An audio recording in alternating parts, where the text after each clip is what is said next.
नमस्कार फरीदाबाद, मैं सौरभ भारद्वाज और एक बार फिर आप सभी का हार्दिक अभिनंदन है व्यूएफ स्टूडियो के इस पॉडकास्ट में।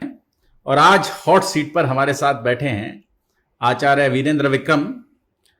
आर्य समाज के बड़े विद्वान हैं, लगातार वैदिक परंपराओं को समाज में स्थापित करने के लिए काम करते हैं। लेकिन उससे भी बड़ी बात, जो समाज में विवाद हैं उन विवादों पर भी अपनी बेबाक राय रखने के लिए आचार्य जी जाने जाते हैं। आचार्य जी, सबसे पहले तो आपका स्वागत हमारे स्टूडियो में। धन्यवाद जी, बहुत बहुत सौरभ जी आपको। और बहुत साल पहले हमने आचार्य जी को दिल्ली में एक बार इंटरव्यू किया था, लेकिन हमारा आग्रह था कि आचार्य जी एक बार फिर हमारे स्टूडियो पहुंचे और इस बार हम स्टूडियो से उनका एक इंटरव्यू करें, उनसे एक चर्चा करें, बातचीत करें। सबसे पहले तो स्वागत आचार्य जी आपका। आचार्य जी, बड़ा विवाद लगातार चल रहा है और जो हमारी सनातन परंपरा के जो प्रतीक हैं, जो भारतीय इतिहास के शलाका पुरुष हैं, उनको लेकर खींचतान मची हुई है। खासतौर से अगर हम बात करें राजा मिहिर भोज की जी, तो क्षत्रिय समाज में भी और गुर्जर समाज में भी दोनों में खींचतान मची है। दोनों अपना अपना बताने के प्रयास में हैं और उसको लेकर लगातार विवाद भी होते हैं। मतलब झगड़ा इतना बढ़ जाता है कि वो हिंसक हो जाता है। इस पर क्या कहना चाहेंगे आप?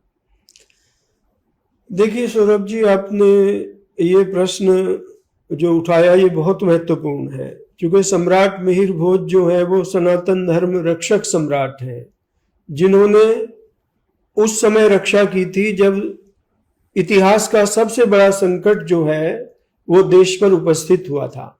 जब अरब इतने शक्तिशाली थे कि उन्होंने सारी दुनिया को रोम डाला। जहां भी उनके कदम पड़े देश के देश कन्वर्ट होते चले गए और इस्लाम की ध्वजा के नीचे आते चले गए। भारत में ऐसी कौन सी बात थी कि उस समय उनकी ये विजय अभियान भारत में आकर के रुक गया?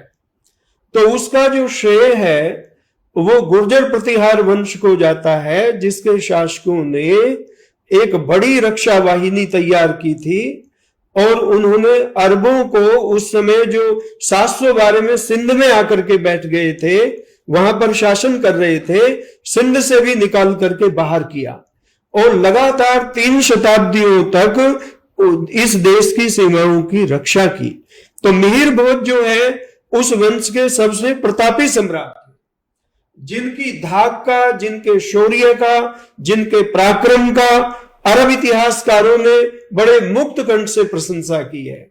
अब उस समय जब वो शासन कर रहे थे तो 851 में सुलेमान भारत आया। उसने अपने पूरे यात्रा वृतांत को लिखा और एक किताब लिखी, सिलसिलातुल तवारीख, और उसमें उन्होंने वो सारी चीजें दर्ज की जो उस समय उन्होंने यहाँ पर देखी। और वो तब लिखते हैं और उनके कुछ दिन के बाद फिर जो है 916 में अल मसूदी आए।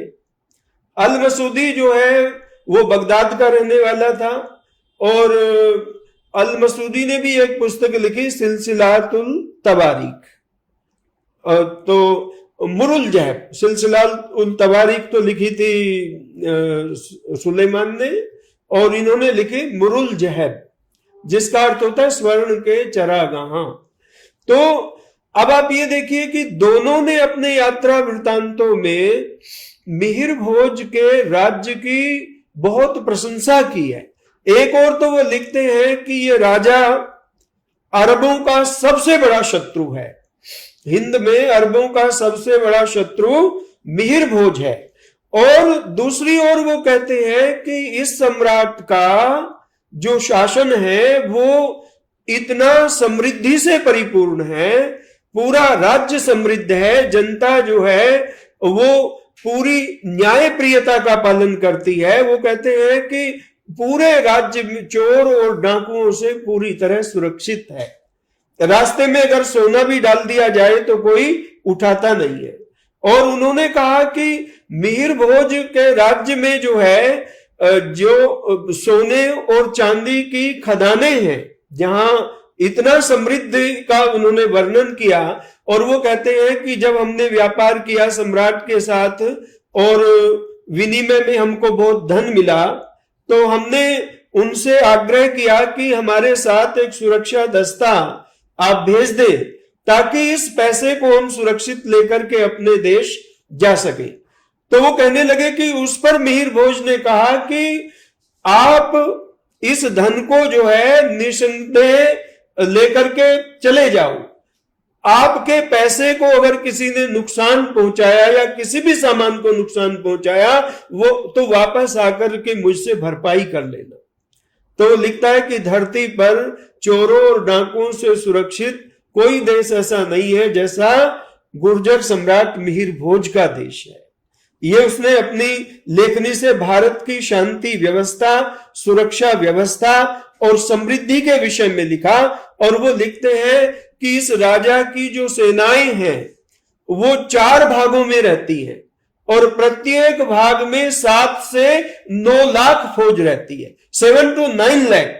और कहते हैं एक फौज तो उसकी पश्चिम में जहां मुल्तान है वहां अरबों के साथ युद्ध कर रही है, एक सेना उसकी दक्षिण में राष्ट्रकूटों से लड़ रही है। जो राष्ट्रकूट है दक्षिण की एक मजबूत डायनेस्टी थी गुर्जर प्रतिहारों के समय पर।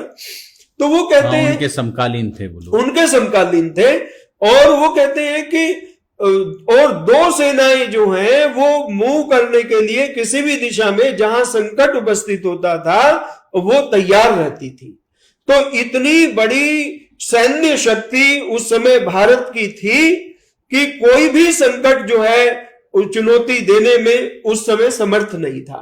सत्यकेतु विद्यालंकार जी ने इस पर समीक्षा करते हुए लिखा कि अरब हमलावरों के सामने गुर्जर सेना की इतनी बड़ी दीवार खड़ी थी जिसे लांघने में वो समर्थ नहीं थे।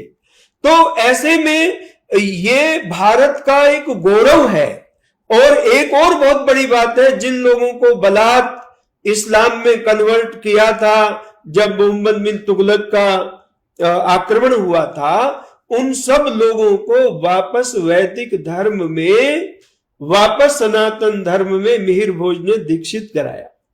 जिनके रास्ते बंद थे, जिनको ये मान लिया जाता था कि भाई ये अब अछूत हो गए हैं, अब ये जो है वापस पुनः कभी सनातन धर्म का हिस्सा नहीं हो सकते, लेकिन मिहिर भोज ने उन सबको वापस एक उस समय के एक देवल ऋषि थे सिंधी ब्राह्मण, उन्होंने एक व्यवस्था दी कि भाई एक प्रायश्चित का एक रूप दिया, अलग अलग महिलाओं के लिए अलग, युवाओं के लिए अलग, वृद्धों के लिए अलग, कि क्या क्या अनुष्ठान करके आप वापस जो है वैदिक धर्म या अपने सनातन धर्म को स्वीकार कर सकते हो। तो ये काम देश में सबसे पहले किसने कराया?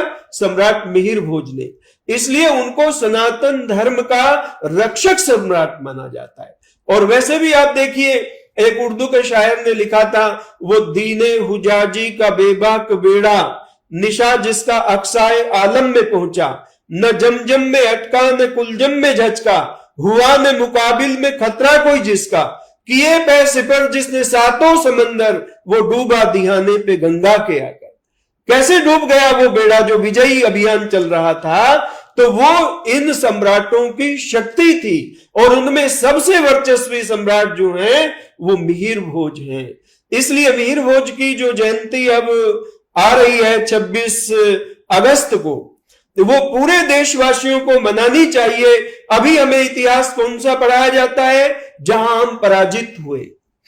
जब हम पराजित हुए कि वे पृथ्वीराज को गोरी ने पराजित कर दिया, महमूद के हमले हुए तो उसमें पराजित हो गए, वो लूट कर ले गया, आगे अलाउद्दीन खिलजी ने, और फिर सल्तनत काल के लोग इसी तरह से करते रहे। लेकिन ये जो 300 सालों का इतिहास, गौरव का इतिहास है भारत के, जब अरब दुनिया में सबसे शक्तिशाली थे उनको कुचला। और वहां वर्णन आता है शिलालेख में, ग्वालियर प्रशस्ति में, कि जो नागभट्ट थे मिहिर भोज के पूर्वज, उन्होंने अरबों की अक्षौहिणी सेनाओं को काट डाला, अक्षौहिणी सेनाओं को नष्ट कर दिया, यानी कि बड़े भारी सैन्य दल को नष्ट किया। तो ये उनका पराक्रम था। तो मैं इसलिए ये बात कहना चाहता हूं कि जिनका राज्य बे ऑफ बंगाल से लेकर के, बंगाल की खाड़ी से लेकर के, ये किसने लिखा जो मैं ये कोट कर रहा हूं?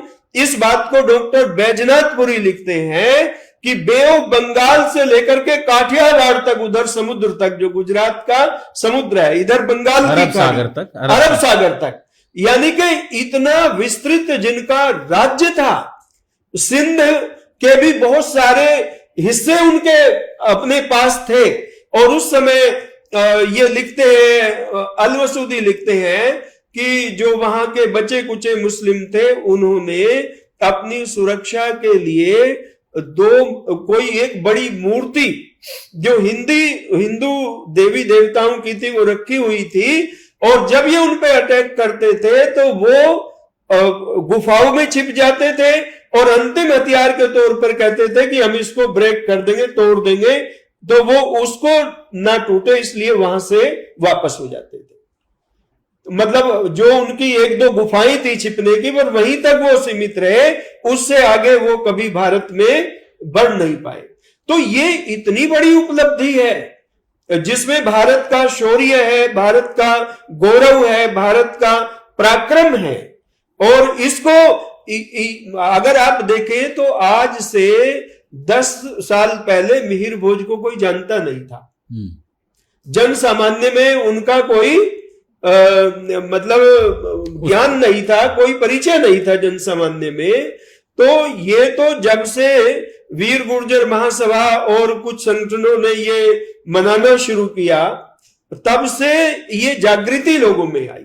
सबसे पहले तो जो दादरी के अंदर, गाजियाबाद में दादरी जहां पड़ता है उत्तर प्रदेश में, वहां दादरी, हाँ जी, तो वहां पर सबसे पहले जो एक कॉलेज बना था, उसका नाम सम्राट मिहिर भोज के नाम पर रखा गया।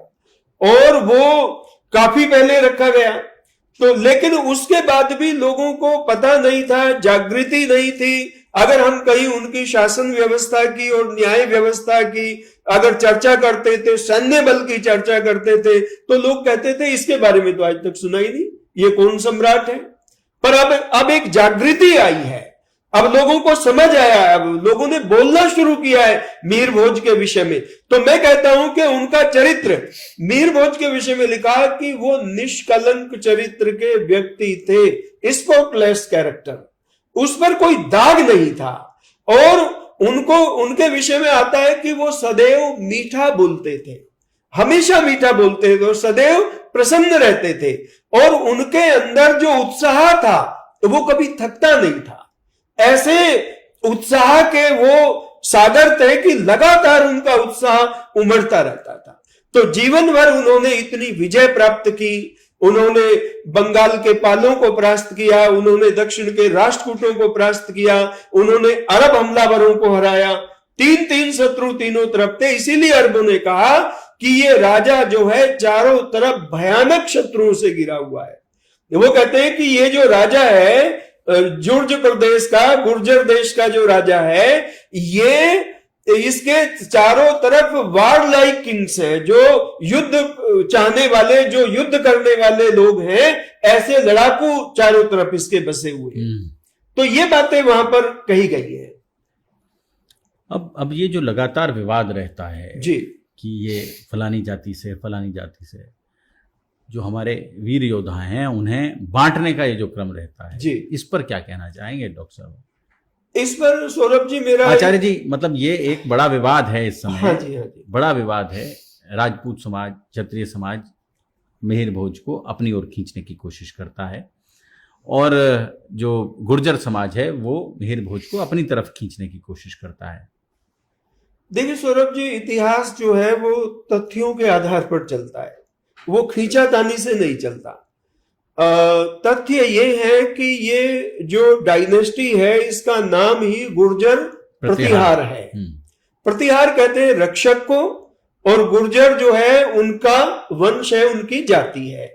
तो ये जो गुर्जर प्रतिहार है, इनको सब जगह पर अगर आप देखेंगे, दक्षिण के राष्ट्रकूटों ने चूंकि 250 साल इनसे संघर्ष किया, वो बार बार कहते हैं कि गुज्जर और गुर्जर को अलग अलग रखना चाहिए, ये दोनों को मिलाए जाने की कोशिश हो रही है। नहीं, गुर्जर और जो गुज्जर आप कह रहे हो, पहले तो मैं ये बात आपको बता दूं। नहीं, मतलब ऐसा विवाद सुनने में आता है। हाँ, जब गुर्जर जो है वो तो है संस्कृत का शब्द जो शुद्ध है बिल्कुल, गुर्जर। और सामान्य व्यक्ति जब बोलता है तो वो गुर्जर बोलता है, कोई गुजर बोल देता है, कोई गुज्जर बोल देता तत्सम है। जो है वो गुर्जर है। हाँ, वैसे ही जैसे कि राजपुत्र जो है वो शब्द है संस्कृत का, और जब वो बोला जाता है तो राजपुत्र थोड़ा ही बोलता है, कोई राजपूत बोलते हैं या रजपूत बोलते हैं। तो वो बोलचाल में ये शब्द जो है इस प्रकार से आते हैं। बाकी इन शब्दों को लेकर के कि गुर्जर और गुर्जर में फर्क है, शिलालेखों में गुर्जर शब्द भी मिलता है, गुज्जर शब्द भी मिलता है इनके लिए, क्योंकि अब उनको परेशानी होगी जो ये तर्क देते हैं। शिलालेखों में प्रतिहारों के लिए भी, अन्य राजाओं के लिए भी गुज्जर शब्द भी मिलता है। अब देखिए तो वहां का जो शिलालेख है गुर्जर प्रतिहारों का, राजौरगढ़ का, माथन देव का जो 960 का शिलालेख है, इसमें गुर्जर शब्द भी है, उसमें गुज्जर भी लिखा हुआ है। तो और बहुत जगहों पर लिखा हुआ है। तो ऐसा नहीं है कि वो लेखन के ऊपर डिपेंड करता है कि जो व्यक्ति लिख रहा है वो क्षेत्रीय भाषा में उसका प्रयोग कर रहा है या शुद्ध संस्कृत में प्रयोग कर रहा है, केवल उस पर डिपेंड करता है। तो वो तत्सम में ला रहा है या उसको देशज या बिल्कुल पदभव में लेकर आ रहा है। उसमें फर्क पड़ता है। लेकिन जो लोग ये कह रहे हैं कि भाई ये सम्राट जो है इसमें जैसे विवाद करते हैं कि भाई ये राजपूत वंश से है या गुर्जर वंश से है, तो किस जाति से या समुदाय से है, तो इसमें महत्वपूर्ण बात यह है कि दक्षिण के राष्ट्रकूटों ने लगातार अपने शिलालेखों में इनको सीधे गुर्जर कहा। उन्होंने इनको प्रतिहार भी नहीं कहा, सीधे गुर्जर कहा। और इसी तरह जो पाल है आपके बंगाल वाले, उन्होंने भी इनको सीधे गुर्जर ही लिखा है। अरब यात्री जो है वो भी इनके राज्य को जो है जुर्ज प्रदेश लिखते हैं, जूजर प्रदेश लिखते हैं। उन्होंने इनको मलिकुल जूजर भी कहा, गुजर राजा। तो इस प्रकार से दक्षिण में एक कवि हुआ है पंप, जिसने पंप भारत लिखा। तो पंप भारत का वो कवि महिपाल को, जो मिहिर भोज का पुत्र है, जो अगला सम्राट है मिहिर भोज के का पुत्र, उसको वो लिखता है गुर्जर राजा। और उसके लिए उसने लिखा कि दहाड़ने वाला गुर्जर, जो दहाड़ रहा है, मतलब सिंह के समान, यानी कि जो गर्जन कर रहा है। और इसी तरह से प्रतिहारों का एक जो शिलालेख है वो कदवाह का मिलता है। कदवाह के शिलालेख में हरिराज जो वहां के राजा हैं वो दीक्षा लेने जाते हैं एक मठ में सन्यासियों के पास। तो सन्यासी जब उनको दीक्षा देते हैं तो वहां अपना नाम और गोत्र का उल्लेख करते हैं। तो कहते हैं प्रतिहार गोत्रम, कि मेरा जो है प्रतिहार गोत्र है गर्जद गुर्जर मेघचंड। और उन्होंने वहां कहा कि ये मेघ के समान गरजने वाले गुर्जर से उसकी उपमा दी गई है शिलालेख में। तो और उसके लिए क्या प्रयोग किया, हिस्टोरियन उसको भी लिखते हैं कि ये कन्नौज के प्रतिहारों का ही शाखा थी, क्योंकि उसके लिए प्रयोग हुआ नृप चक्रवर्ती। उसमें नीचे की लाइन में प्रयोग हुआ कि ये राजा जो है चक्रवर्ती है। चक्रवर्ती क्यों लिखा है, क्योंकि ये टर्म जो है कन्नौज के प्रतिहारों के लिए प्रयोग होती थी, तो चक्रवर्ती साम्राज्य उन्हीं का ही था। तो इस प्रकार से उसको, हरिराज को उन्हीं का वंशज जो है हिस्टोरियन मानते हैं। तो दो जगह तो प्रतिहारों के जो शिलालेख है उनमें भी गुर्जर प्रतिहार शब्द दोनों साथ साथ आते हैं। राजौरगढ़ के में गुर्जर भी है, प्रतिहार भी है। और वहां यह भी लिखा है कि यहां गुर्जर जो है खेती भी करते हैं, जितने आसपास के क्षेत्र हैं सब पर खेती गुर्जरों के द्वारा ही की जाती है। तो ये पूरी तरह से स्पष्ट है। बीएन पुरी ने इस पर बड़ा परिश्रम किया। उन्होंने 1857 में ऑक्सफोर्ड यूनिवर्सिटी में जब इस पर शोध किया तो उन्होंने इस चैप्टर को, बड़ी समीक्षा को बड़े दमदार तरीके से लिखा। और उन्होंने कहा कि गुर्जर जो समुदाय, जो जाति ये गठित हुई, ये आबू पर्वत पर बनी। आबू पर्वत इनका मूल स्थान है और वहीं से ये स्वात घाटी की तरफ आगे तक गई, यहीं से ये पूरब की तरफ आई। इधर पूरे भारत में चारों तरफ गुर्जर जो है वो आबू पर्वत से ही गए, जो गुजरात और राजस्थान का जहां बॉर्डर है। क्योंकि राजस्थान भी पहले गुजरात ही कहलाता था, लंबे समय तक, अनेक सेंचुरी तक राजस्थान का नाम रहा गुजरात। और जो गुजरात है वो तो गुजरात था ही, उसमें अलग अलग प्रदेश, और आप अगर देखें तो पंजाब भी गुजरात था। पंजाब के राज तरंगणी में बिल्कुल स्पष्ट लिखा है, बीएन पुरी ने, केएम मुंशी ने, डॉक्टर आरसी मजूमदार ने, सबने उस पर समीक्षा लिखी है और उन्होंने इस बात को रेखांकित किया कि ये जो कश्मीर के राजा शंकर वर्मन का युद्ध हुआ था जिस गुर्जर राजा से और जिस गुर्जर देश, वो पंजाब का आज का जो गुजरात जिला जहां है और जो गुजरांवाला क्षेत्र है वो है। इस बात को उन्होंने रेखांकित किया। और वो जो पंजाब का राजा था उसका भी शासन जो है अफगानिस्तान, हम बात कर रहे हैं अविभाजित भारत के पंजाब की। हाँ जी बिल्कुल अविभाजित भारत की, आप बिल्कुल ठीक कह रहे हो, जो आजकल पाकिस्तान में। तो ये जो है समय समय पर जहां जहां गुर्जरों के शासन रहे, जहां जहां उन्होंने अपना वर्चस्व स्थापित किया, वो स्थान गुजरातरा कहलाते हुए चले गए। देखो जैसे गुर्जर देश भीनमाल के लिए भी प्रयोग हुआ है, भड़ोच भी वहां के राजा को गुर्जर नृप लिखा हुआ है उसके उस समय के शिलालेखों में। बाण ने भी, जो उस समय का हर्ष का दरबारी था, उसने भी ये कहा कि उसके पिता ने गुर्जर की नींद उड़ा रखी थी, गुर्जर राजा की। तो गुर्जर को जगाने वाला लिखा, गुर्जर प्रजागर। जैसे लिखा कि हूणों के लिए वो ऐसे है जैसे शेर मृग के ऊपर होता है, और गुर्जर को जगाने वाला है। अलग अलग राजाओं पे उसके प्रभुत्व का वर्णन किया है। तो यहां सारे प्रसंग से स्पष्ट है कि गुर्जर जो है वो एक जाति प्रारंभ से रही है, प्रतिहार उसका एक कुल रहा है, वैसी चौहान भी उसका एक कुल है, वैसे ही परमार भी उसका एक कुल है, वैसे ही चालुक्य भी उसका एक कुल है। और उसी तरह से गहलोत जो हैं, जो आपके चित्तौड़ के गहलोत हैं, जिनके वंश में की एक शाखा आगे चलकर सिसोदिया बन गई, हमीर सिसोदिया उस शाखा के पहले सिसोदिया थे। उस सिसोदिया वंश में ही आगे महाराणा प्रताप का जन्म हुआ। लेकिन ये जो चित्तौड़ के गहलोत थे, रतन सिंह रावल तक, ये गुर्जर थे। राष्ट्रकूटों ने अपने शिलालेख में, नीलगुंड जो शिलालेख है उसमें अपने राजा की विजय का वर्णन करते हुए लिखा कि उसने चित्तौड़ के गिरि दुर्ग में बसने वाले गुर्जरों को हराया। बहुत सारे राजाओं का वर्णन किया जहां जहां विजय की है, और चित्तौड़ के लिए कहा कि चित्तौड़ का गिरि दुर्ग मतलब पहाड़ी जो किला था उसमें जो गुर्जर बसते थे उनको हराया। तो इससे क्या स्पष्ट होता है, आज भी जो पानीपत है उसके 31 गांवों में रावल गुर्जर आज भी रहते हैं, जो बप्पा रावल के वंशज हैं सीधे सीधे। तो राजपूतों का और गुर्जरों का जो निकास है, राजपूतों का निकास भी 13वीं शताब्दी के आसपास गुर्जर परिवारों में से ही हुआ है। देखिए पूरी डायनेस्टी मीर भोज की आप देख लीजिए, एक जगह भी राजपूत शब्द का प्रयोग, राजपूत जो हैं वो गुर्जर परिवारों में से निकले हैं, गुर्जर परिवारों में से। वो कहते हैं कि गुर्जर परिवारों का जो निकास है वो राजपूतों में से हुआ है। नहीं, अगर गुर्जर परिवारों का निकास राजपूतों से हुआ होता तो आप समझ सकते हैं कि ये पूरा डायनेस्टी गुर्जर प्रतिहार कैसे होती, राजस्थान भी पूरा गुजरातरा कैसे होता। राजपूताना तो ये बाद में बना जब राजपूतों का वहां शासन हो गया, पहले गुजरातरा था। आरसी मजूमदार लिखते हैं कि होल और a large part of Rajputana, यानी कि पूरा या एक बड़ा हिस्सा इसका गुजरातरा कहलाता था।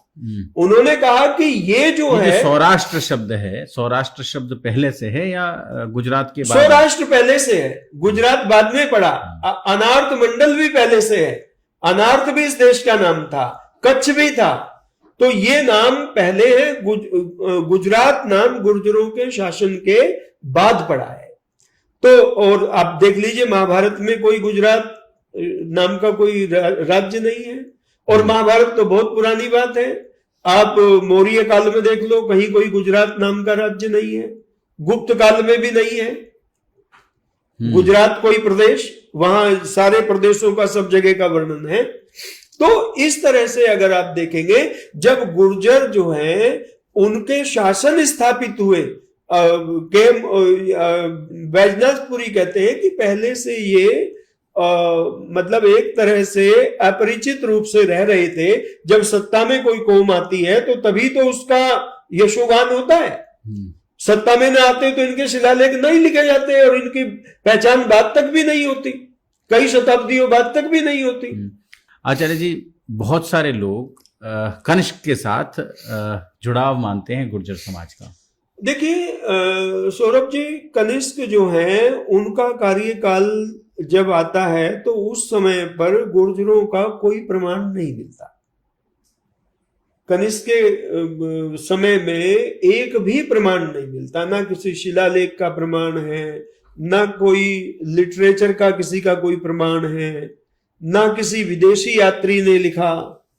जबकि बाद में 6ठी शताब्दी में तो विदेशी यात्रियों के भी प्रमाण हैं, लिटरेचर के भी सारे प्रमाण हैं, शिलालेखों के भी प्रमाण हैं सारे के सारे। और जो गुर्जर जो डायलेक्ट है, जो गुर्जर भाषा है, उसके भी प्रमाण हैं सारे में। उससे पहले गुजरी भाषा भी कहीं नहीं मिलती अगर आप देखें। और ये भाषा जिधर जहां जहां गुर्जर गए वही वही ये भाषा भी गई। भाषा से भी तो पता चलता है, भाषा भी एक समुदाय की एक भाषा होती है।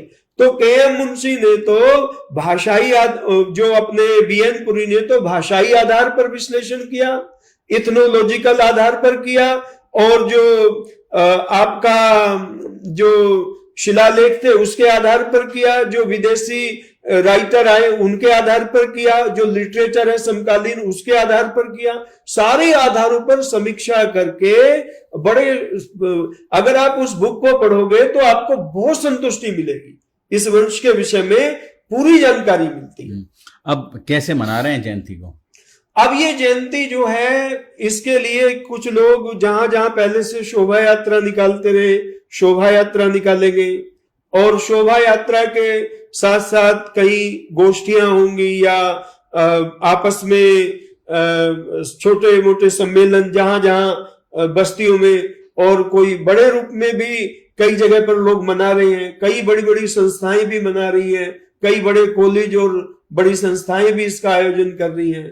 तो ये तो राष्ट्रव्यापी तौर पर गुजरात में भी, राजस्थान में भी, उत्तरांचल में भी, यूपी में भी, हरियाणा, आपका उत्तर प्रदेश, मध्य प्रदेश से बहुत लोगों के मनाने के संदेश आ रहे, महाराष्ट्र से बहुत के संदेश आ रहे, सब जगह लोग इसको मना रहे। बहुत तो बढ़िया, व्यापक तौर पर इसका प्रचार हो रहा है। एक जो अंग्रेजों के समय में जी। गुर्जर समाज को लगातार आप कह लें कि पिछड़ा बनाए रखने की कोशिश हुई और लगातार उन्हें जरायम पेशा घोषित करके रखा गया, वो अभी भी शायद सरकार ने बहुत सारी कोशिशें की हैं उन चीज़ों को बदलने की, लेकिन अभी भी शायद वो जो जरायम पेशा एक्ट जो है डॉक्टर साहब, उसको हटाने की मांग कहीं ना कहीं चलती रहती है। नहीं, ये जो जराइम पेशे में था ये तो बहुत पहले निकाल दिया था कानूनी रूप से, ये 52 के आसपास जो है हटा दिया गया था। लेकिन अभी जो है पुलिस की जो एक कार्य पद्धति थी उसमें बहुत बाद में परिवर्तन आया, वो उसी तरह से वो करती थी। मुझे तो दिल्ली के एक अपने डीसीपी थे ज्ञानेंद्र वाना जी, उन्होंने एक बार बताया कि एक रजिस्टर यहाँ मेंटेन होता था ऑफिस में, पुलिस ऑफिस में, और उस रजिस्टर में ये लिखा जाता था कि कितने अपराध इस ट्राइब की ओर से हुए, जो अलग अलग और भी कई जातियों के उसमें उल्लेख थे। तो बोले, जब मैंने देखा तो बोले तो संविधान का खुल्लम खुल्ला उल्लंघन है, आप जाति के आधार पर किसी को अपराधी नहीं कह सकते, सबके मौलिक अधिकार हैं।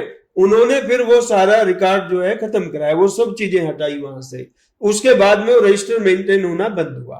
तो यहाँ तो भेड़ा चाल है, जो एक बार चल जाती है चीज तो अंधे के पीछे अंधा चलता रहता है। तो ये मानवता के खिलाफ एक कलंक है अगर आप किसी को कम्युनिटी के आधार पर या समुदाय के आधार पर अपराधी ठहराते। व्यक्ति अपराधी हो सकता है पर कोई भी समुदाय अपराधी नहीं होता। तो ये मेन बात है। और अंग्रेजों का तो एक सीधा वो था, चूंकि अंग्रेजों ने 1860 का जो गजेटियर था जी उसमें उन्होंने बहुत सारी जातियों को अलग अलग तरह से वर्गित किया और उसमें बड़ा बहुत प्रतिकूल लिखा है गुर्जर समाज के जी बारे में। बिल्कुल लिखा है। उसका कारण ये था कि 1857 में गुर्जरों ने अंग्रेजों के खिलाफ सबसे बड़ी बगावत की थी। ये बगावत शुरू हुई थी मेरठ से, और मेरठ में इसके सूत्रधार थे धन सिंह कोतवाल। जो धन सिंह गुर्जर थे, जो वहां के कोतवाल थे, वो पांचली गांव के रहने वाले थे। अगर धन सिंह कोतवाल ना हुए होते तैयार तो जेल नहीं टूट सकती थी। जेल तोड़ करके वहां से 850 के आसपास कैदी छुड़ाए गए, उनको भी शस्त्र दिए गए, और इस तरह से क्रांति की शुरुआत की। और मेरठ में जितने अंग्रेज अधिकारी थे वो सब मारे गए रविवार के दिन। तो ये सब इसलिए वहां गुर्जर गांव पे बहुत बड़ी कार्रवाई भी हुई। पांचली में सैकड़ों लोगों को मारा गया, खाकी रिसाला गया, गगोल में गया, आपके उसमें गया जो इधर सीकरी वाला गांव है, बहुत सारे गुर्जर गांवों में इस तरह से दमन की प्रक्रिया चलाई गई। और केवल ये मेरठ का प्रश्न नहीं है, चारों तरफ राजस्थान तक आप जाएंगे, इधर आप जो है हरियाणा के इलाके में, गुड़गांव वाले इलाके में आ जाइएगा, ये फरीदाबाद का क्षेत्र है। आगे आप अगर देखेंगे तो ये अलीगढ़ का, बुलंदशहर का, और ये गाजियाबाद का जो इलाका है, अलीगढ़ में तो एक काला आम है जिसको लोग कत्ले आम बोलते हैं, काले आम का चौराया है आज भी। वहां गुर्जरों को भाषाई आधार पर पहचान करके फांसियां लगाई गई, अनेकों गुर्जरों को फांसी पर टांगा गया। वहां काला आम हरियाणा में नहीं, ये उसमें पड़ता है बुलंदशहर में। अच्छा, बुलंदशहर में एक चौराया है जिसको काला आम कहा जाता है, और वहां फांसी दी गई थी बहुत लोगों को। तो इस तरह से, और एक एक गांव में 30-30 फांसियां दी गई, एक एक गांव में सैकड़ों लोगों को गोलियों से मार दिया गया। तो ये तो एक एक जलियांवाला बाग छिपा हुआ है अगर आप यहाँ, और ये हमारे दस्तावेज नहीं, ये जो अंग्रेज अधिकारी थे उस समय के, जिन्होंने इस पूरी क्रांति का इतिहास लिखा है, ये उन्हीं की लेखनी का मैं आपको बता रहा हूं। जो डनलप था उस समय अंग्रेज अधिकारी, जो गजेटियर लिखे गए, जो सरकारी रिकॉर्ड होता है, उसमें ये सब चीजें दर्ज हैं। यहां तक कि वही गगोल गांव है, 9 लोगों को दशहरे के दिन फांसी दे दी गई। आज तक भी उस गांव में दशहरा नहीं मनाते लोग। जिस गांव के 10 लोग, एक एक फांसी को, एक एक बलिदानी को लेकर के चर्चा होती है, गौरव गरिमा होती है, पर इस सारे इतिहास को छिपा दिया। चूंकि उन्होंने गुर्जरों को खलनायक बना दिया, उन्होंने कहा कि भाई ये अपराधी है, और चूंकि जो उनके दुश्मन थे उनको अपराधी सिद्ध कर दिया।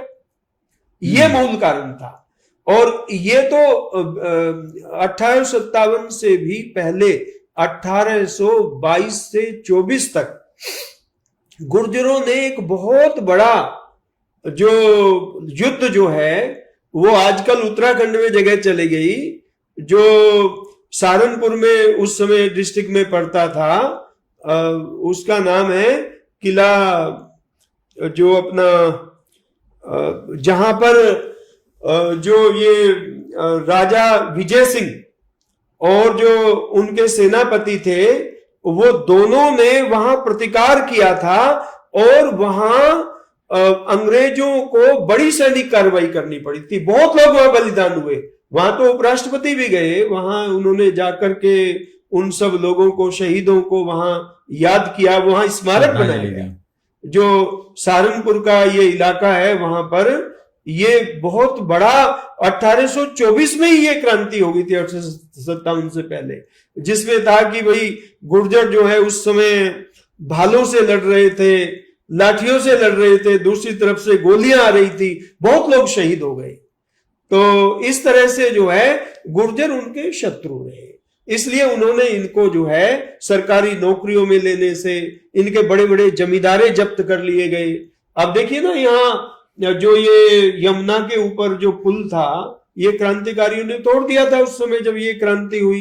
तो अचल सिंह बिधूड़ी थे, 1800 बीघे के जमींदार थे उस समय पर, उनकी सारा जमींदारा जब्त कर लिया।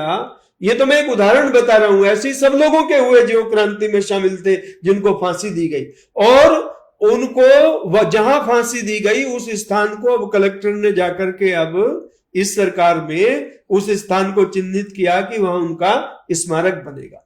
जिन्होंने वहां हजारों लोगों को लेकर के अंग्रेजों की सप्लाई लाइन काट दी थी, जो पंजाब से इनको मदद मिलती थी, यहाँ के लिए रसद वगैरह आती, पूरी सप्लाई लाइन काट दी थी। अभी दिल्ली एनसीआर में एक बार फिर गुर्जर समाज जो है वो आंदोलित है, और खास तौर से ये अनंगपुर गांव को लेकर हाँ जी, बड़ा एकदम माहौल बना और बहुत सारी पंचायतें हुई हैं और यहाँ पूरा विवाद चल रहा है, अभी भी आग ठंडी नहीं हुई है। ये आपने बिल्कुल ठीक कहा कि जो अनंतपुर है ये ऐतिहासिक गांव है। ये कोई ऐसा नहीं है कि कल परसों लोग आकर के बैठ गए और सरकारी जमीन पर कब्जा कर लिया। अनंतपुर वो जगह है जहां राजा अनंतपाल प्रथम ने, जिनको बिल्लन देव भी कहा जाता था, उन्होंने यहां दिल्ली की स्थापना की थी। सबसे पहले ये शहर बसाया था और इस शहर में उन्होंने यहाँ बांध बनाया। आपने देखा होगा वहां बांध बना हुआ है। ये सूर्य कुंड बनाया वहां उस समय पर उन्होंने। तो ये व्यवस्थाएं उन्होंने उस समय यहां पर की थी। बाद में दिल्ली अनंतपाल सेकंड के समय में, जहां आजकल महरौली है, उधर शिफ्ट हो गई। तो ये उस समय से आबाद है, इसकी अपनी एक ऐतिहासिकता है। और यहां बैठे हुए लोगों को ये कहना कि भाई ये वन विभाग में बैठे हुए हो, अरे ये वन विभाग के कानून तो बहुत बाद में आए। ये लोग तो यहाँ के बसाने वाले इन इलाकों को, इन्होंने आबाद किया इन इलाकों को, दिल्ली इन्हीं लोगों की बसाई हुई है। तो अब आप इस बात को समझो कि सरकारों में इतना एरोगेंस है, वो समझती नहीं है इन बातों को कि ये लोग जंगल और जमीनों की पहले से रक्षा करते रहे, इनके रहते हुए ये सब चीजें सुरक्षित रही। ये तो सरकारों ने फिर जितना भी खनन वगैरह हुआ है तो सब सरकारों ने कराया। फिर बाद में जो सरकारों की पॉलिसी थी उसके अकॉर्डिंग गुर्जरों ने तो जहां जहां वन गुर्जर रहते हैं वहां भी आप देख लीजिएगा पूरे जंगलों की रक्षा की है, पूरे वन्य पर्यावरण को उन्होंने बचा करके रखा, उसके वो सुरक्षित रखने वाले, सुरक्षा के गार्ड साबित हुए। इसलिए मैं ये नहीं मानता कि जो सरकारें उनको समझना पड़ेगा। ये इतना बड़ा समाज है, अगर सरकार इनके साथ जबरदस्ती करेगी या किसी भी प्रकार का अन्याय करेगी, दमन करेगी, तो पूरा समाज खड़ा हो जाएगा और ये एक बहुत बड़ी क्रांति हो जाएगी, सरकारें पलट जाएगी। ये मैं आपको बता रहा हूं। ये चूंकि ये वो योद्धा हैं जिन्होंने हमेशा लड़े हैं, जो हमेशा जब भी इनकी आन बान पर कोई चीज आती है तो ये खड़े हो जाते हैं। तो अन्याय, जब दूसरे के अन्याय पे खड़े हो जाते हैं तो इनके खुद के ऊपर अन्याय हो रहा है। तो इसलिए सरकारों को ऐसी नासमझी नहीं करनी चाहिए। लोग मालिक हैं, लोगों की मिल्कियत है वहां पर। तुमने कब डाली वो जमीन? अब देखो सौरभ जी, जहां भी गांव बसते थे वहां कुछ जमीनें तो जोत की हुआ करती थी, कुछ चरागाह होते थे। पहाड़ी क्षेत्रों में चरागाह ही ज्यादा होते थे, जोत की जमीनें कम होती थी, उसी से लोगों का निर्वाह होता था। आपने सारी वो पहाड़ियां उठा करके वन विभाग में डाल दी। अब लोग क्या करेंगे? वो तो लोगों के चरागाह थे, जहां लोग अपने पशु चराते थे, वहीं से अपना निर्वाह करते थे। तो जहां मैदान थे वहां लोग कृषि ज्यादा किया करते थे, जहां सिंचित भूमि थी। तो सब जगह की परिस्थितियां अलग अलग थी। तो इन्होंने तो गांव की, जो ऐतिहासिक गांव है, इतना पुराना गांव है, उसके अस्तित्व को मिटाने का पूरा षड्यंत्र किया है। क्योंकि ये कहीं बाहर से आके बैठे हुए लोग नहीं है, ये एक ऐतिहासिक गांव है। तो इसलिए ये सरकारों का एक अहंकार है कि वे फोर्स के बल पर, ताकत के बल पर सबको बेदखल कर देंगे, सब लोगों को यहां से विस्थापित कर देंगे। तो अगर लोग यहां से विस्थापित होंगे तो कहां जाएंगे? ये सोचने की बात है। अगर आज दिल्ली में देखिए सरकार ने क्या पॉलिसी, अगर आप सरकारी जमीन पर कहीं बैठ गए, आपने झुग्गी बना ली, आप 10-5 साल से वहां झुग्गी बना करके रह रहे हैं, तो वहां सरकार आपको हटाएगी तो कहीं जमीन देगी, आपका कहीं कोई पुनर्वास की व्यवस्था करेगी, तब आपको वहां से हटाएगी। लेकिन यहां क्या, यहां आके सीधे ध्वस्त करने की कार्रवाई चल रही है। सीधे जो है यहाँ मकानों पर बुलडोजर चलाए जा रहे हैं। तो ये शर्मनाक है। जो अपनी जमीन में बैठे उनकी मिल्कियत है वो। तो इससे बड़ा अन्याय और क्या हो सकता है। आचार्य जी, हमारे स्टूडियो पधारने के लिए, हमें समय देने के लिए, लंबा समय देने के लिए आपका बहुत बहुत धन्यवाद। धन्यवाद भारद्वाज जी, बहुत बहुत आपको धन्यवाद। मेरी ओर से आभार। जोड़ेंगे फरीदाबाद आपको ऐसी ही और महत्वपूर्ण चर्चाओं के साथ। बहुत बहुत शुक्रिया।